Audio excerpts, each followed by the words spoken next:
The remote village of Danang in 1980s Indonesia. Countless cursed corpses lie buried in the soil of this village. At dusk, a group emerges carrying a bed of corpses. It is said that anyone who meets their eyes becomes a victim of merciless murder. Gia is a girl from this village. Since she lived in the city, she couldn't spend her last moments with her mother. But upon hearing the news of her mother's death, she has come to this village for the final funeral rites. As soon as she steps onto the village soil, an unknown curse awakens again. But what is the history of this village? Who is the coffin-bearing man-eater? This is the premise of today's Indonesian horror thriller movie Kromolio. In East Java, Indonesia, during the 1980s, there was a massacre by a disorganized gang called Sugali, which means Society of Disobedient Children. Many frightening stories were told about them. It was said that it was impossible to kill some Sugali with bullets or sharp weapons. The most astonishing thing was that they all practiced black magic. Among those killings, one man was strangled to death. Before dying, he cursed the village and said that as long as his descendants lived, no one in the village would find peace. This event happened about 10 years ago. Gia is going back to her ancestral village, Danang, accompanied by her close friend Dika. Actually, Gia's mother has died. On the way, Gia reveals that she is forbidden from hoping for anything in this village. Yet, ignoring all obstacles, she is going back home. It is also known that her father has been missing for 10 years and has not been found yet. Today's weather is somewhat cloudy. Birds flutter all around. It feels like witnessing some unknown history. After their journey, Gia and Dika reach their destination. But as soon as they step on the village soil, lightning begins to strike. Gia's mother's funeral has ended. Her grandfather looks somewhat grave upon seeing Gia. There is an unknown worry on his face. Seeing her grandfather's face, Gia understands that he does not want to see her. As soon as she enters the house, her grandfather says, "Didn't I tell you not to come to this village? And who did you bring with you?" Gia replies, "What are you saying? My mother has died, and I would not come?" Her grandfather, Danang, clearly tells her that the funeral and shroud rites are over. Now she can return to the city. From her grandfather's words, it is clear that he does not want Gia to stay here. Gia asks her grandfather, "Then do you not love me? Don't you want me to stay with you for a few days?" Danang says he loves her very much, but that the reason she shouldn't stay here is something else. There is an old curse in this village. Danang's assistant gathers all the villagers in one place and informs them of an accident. He says that Ida's daughter has entered the village. "You all know well what you must do. I hope you have told your children about this incident. But still, I am informing you all again. Tonight, no one must leave their houses under any circumstances." A villager asks, "Then how will we pray namaz?" He replies, "If you pray namaz inside your home for one day, the Mahabharata will not be defiled. You must do as I said. And if you accidentally come out, do not look towards them." However, the village policemen present did not want to accept this because they had to keep guard at night. Meanwhile, fear has spread among the villagers. Gia is sitting with her mother's clothes, which still carry her mother's scent. That scent gives her a kind of mental peace. Suddenly, a ball rolls down from above. When they go upstairs, they see a horse toy moving by itself. Suddenly, a strange sound comes from a box behind them. They check and see that the box is locked. Suddenly, her grandfather appears and asks, "Why haven't you packed your belongings yet?" Gia asks him what is inside the box. Danang says there's nothing special inside. Seeing all this, Dika wonders why her grandfather is telling her to leave so quickly. Gia tells him that they think if she stays in this village, her father will come back again. When asked more about this, he silences Dika. Moving aside a bit, Gia says she suspects her father is actually missing. Besides, last year her mother had gone mad wanting to see him. Perhaps she wanted to tell her something. But that chance never came. The reason behind this was that her grandfather never allowed her to come here. He had told her that if she came to this village, it would bring great danger. That's why she never came before. Here, Jia apologizes to him for bringing her into such trouble.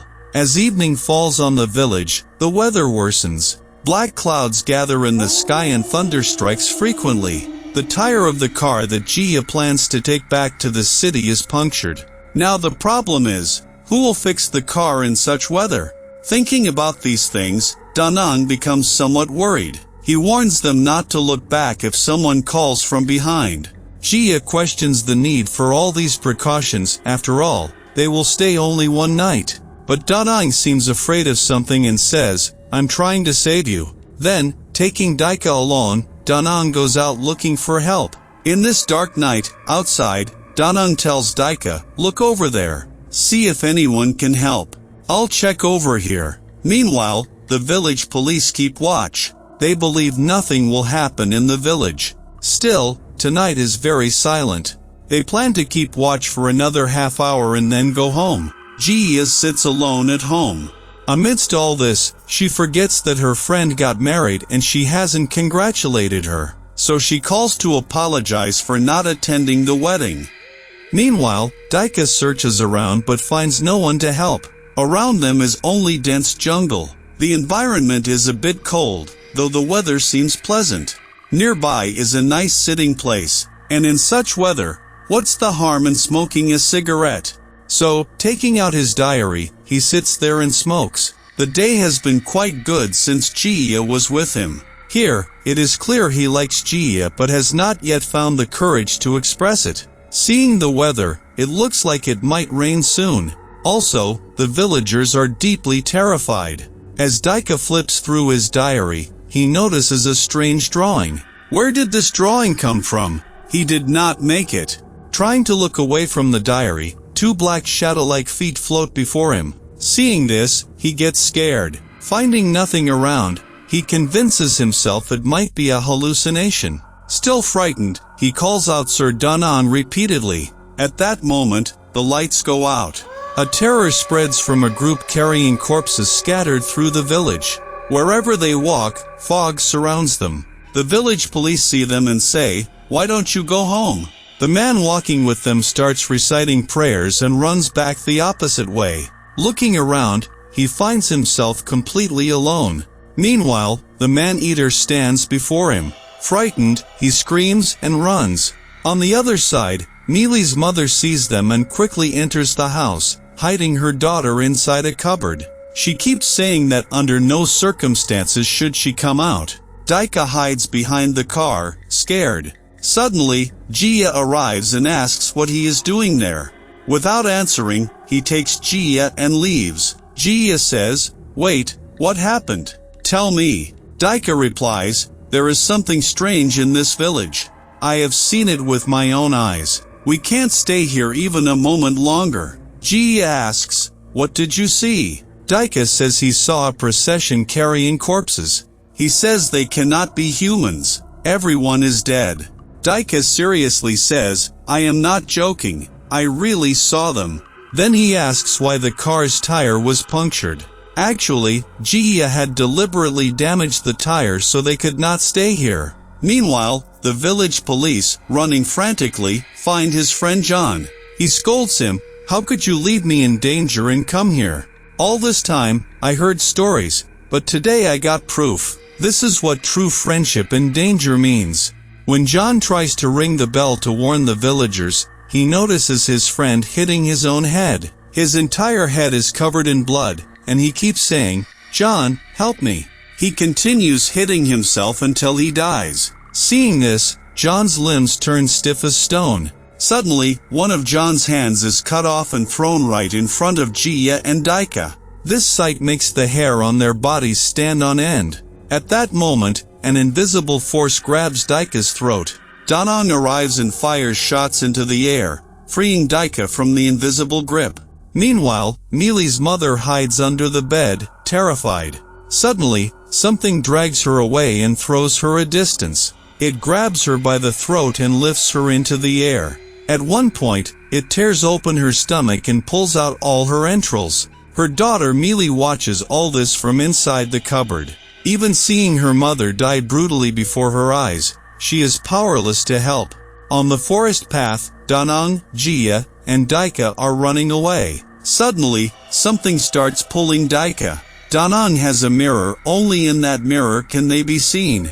Once Daika is freed from the apparition, Danang leaves him there and starts escaping with Jia. But Jia refuses to leave without her grandfather. Daika tries to convince Jia that her grandfather is still alive and hasn't been harmed yet.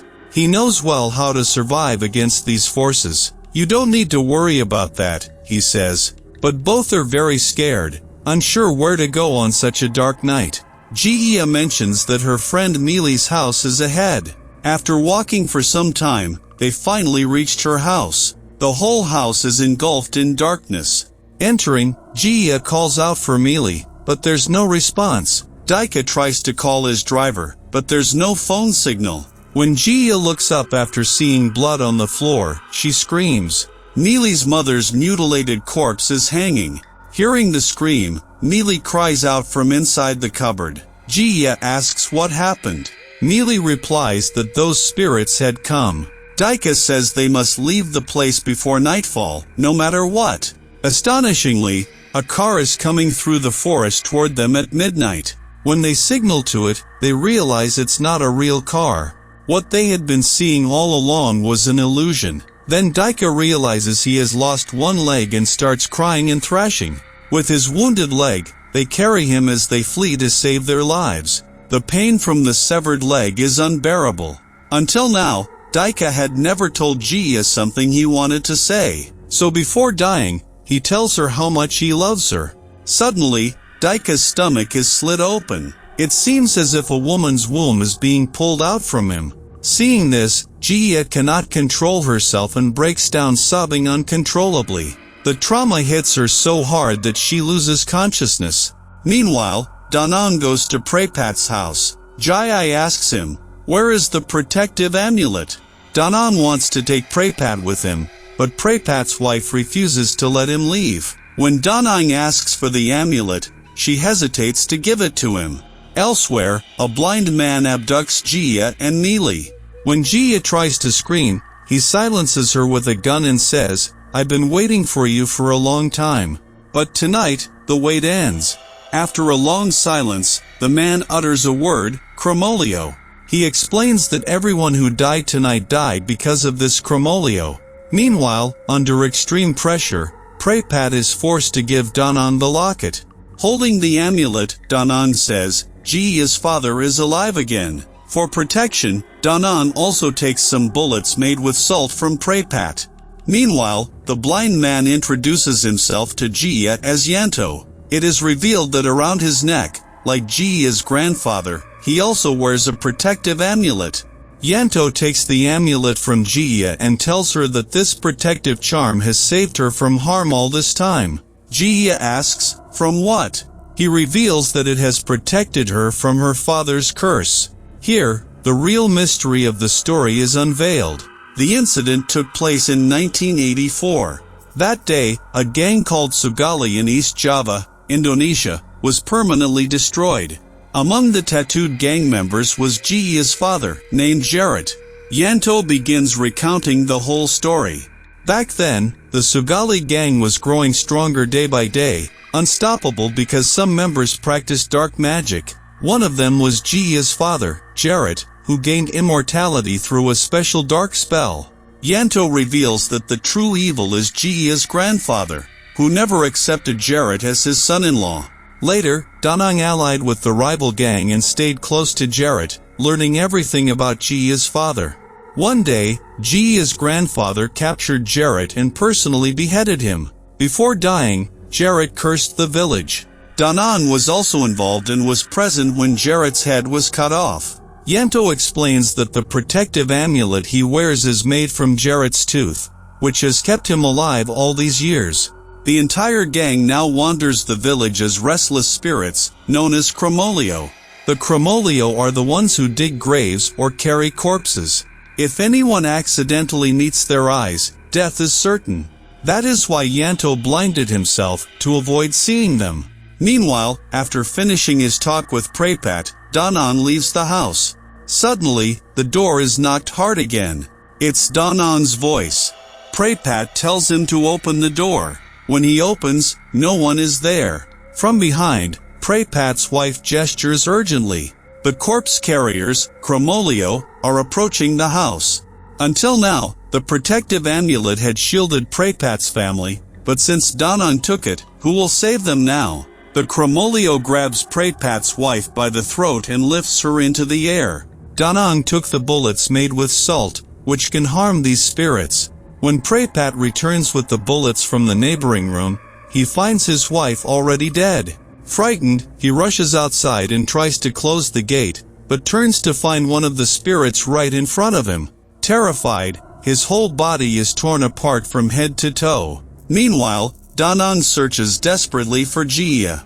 When he reaches the car, he finds a dead body lying there. Suddenly, Mealy regains consciousness but finds herself tied up. As she struggles to free herself, she overhears Jia and Yanto talking. Yanto tells Jia that her grandfather buried her father's dead body in two separate places, his head in one, the body in another. To survive, she must find the head and reunite it with the body. This will bring her father back to life. The only way to kill him is by a wound inflicted by his own descendant. Her grandfather wants to end the curse through her. By drawing her blood on a knife and stabbing her father, she can kill him. Jia vows to stop the curse, but Yanto doesn't want this. He was once a member of the Sugali gang. When the gang members were killed, the villagers remained silent. Yanto wants the villagers to die slowly one by one. Just as Yanto tries to kill Jia, her grandfather arrives. A fierce fight ensues. During the fight, Yanto is severely injured. After Danang rescues Jia, she demands to know the whole truth from her grandfather. But Danang refuses to tell her anything, saying only, "Trust me. I will tell you everything later." Jia insists on knowing everything. Danang finally reveals, "Your father was never a good man. He practiced black magic. Besides, he was a member of a terrorist group. Even your mother started to hate him intensely after learning this truth. Not only that, he caused disorder within the village. On the other hand, he joined a terrorist group. Moreover, I was under immense pressure to kill him. If I hadn't killed him with my own hands, someone else would have." Hearing all this, Jia gets angry. She says, "The only thing I remember is that when I was little, my father loved me very much. At least he loved his family. You have no right to kill him." During this discussion, Jia throws away her protective talisman. Just then, those spirits attack Jia. Danang cannot find any way to save her. Somehow, escaping from the spirits, he goes straight to the garage room where Jarrett's corpse is hanging above. Meanwhile, the spirits are approaching Jia. When they get close, although she is scared, she takes the chance to check the coffin they are holding. Lifting the sheet, she sees her own dead body inside. Suddenly, two invisible hands grip her neck. She sees a demon in the form of her father. While strangling her, Jia says, "Father, I am your daughter." But the spirit cannot recognize Jia at all. On the other hand, Danang brings a locked box from the room. Inside the box is half of Jarrett's head. He carefully places the teeth from the protective talisman into the head. Suddenly, Yanto hits him from behind, causing blood to start flowing from his neck. At that moment, Jarrett's spirit enters his body, reviving him. When Yanto unties the ropes binding him, Jarrett is freed and starts begging for his life. But as soon as he awakens, Yanto begins drinking fresh blood from his body. After killing him, he comes before Danang and says, "I haven't seen you for a long time. Tonight, your time will pass very slowly because today is your day of punishment." At this point, we learn the real story. There were many black magicians in Jarrett's group. However, their leader practiced such dark magic that he gained immortality. The rival group found out how they achieved immortality. As a result, they made a pact with Danang. Danang tells his son-in-law to continue practicing black magic and master it well. But Danang's daughter, Ida, learns about this and turns her back on Jarrett. Eventually, Jarrett leaves all these incidents behind and tries to live a normal life. But Danang thinks he is still the same as before, which forces him to try to kill Jarrett. After killing him, he regrets it, but by then, it is too late. At this time, Gia arrives there. Seeing her father in human form, she hugs him. Gia says, "It is natural for you to be angry at Nana, but you should forgive him." Hearing this, Jarrett says, "You are just like your mother. She also loved forgiving criminals, but he is not worthy of forgiveness." Pushing Gia aside, he leaves to kill Danang. Despite many requests, his father does not agree. As a result, she is forced to stab her father with a knife lying there, mixing her own blood. Due to excessive bleeding, Gia tries to take Danang to the hospital, but Danang realizes he may not survive. Suddenly, Mealy arrives there with a gun, saying, "I have heard everything that happened here. Because of you, my mother died. I will never let you live." Saying this, she starts shooting at the two. The bullet hits Mealy straight in the chest. To save Gia, Danang stabs Mealy with a knife and kills her there. Gia's body becomes completely unconscious. Maybe she will die soon. But she does not want to die. At the right moment, she takes the knife that stabbed her father, sucks the blood from it, and soon transforms into Cromolio, who cannot be killed by a sharp knife or bullets. At the very end of the story, we see some mafia members arriving at the accident site from last night, where the bodies of Danang, Jarrett, and two others lie. They take Jarrett's body for examination. This means the story is not yet over because the full mystery has not been revealed in this movie. Who was behind Gia's father's death? Danang tried to tell the whole truth but could not. The real truth is still hidden.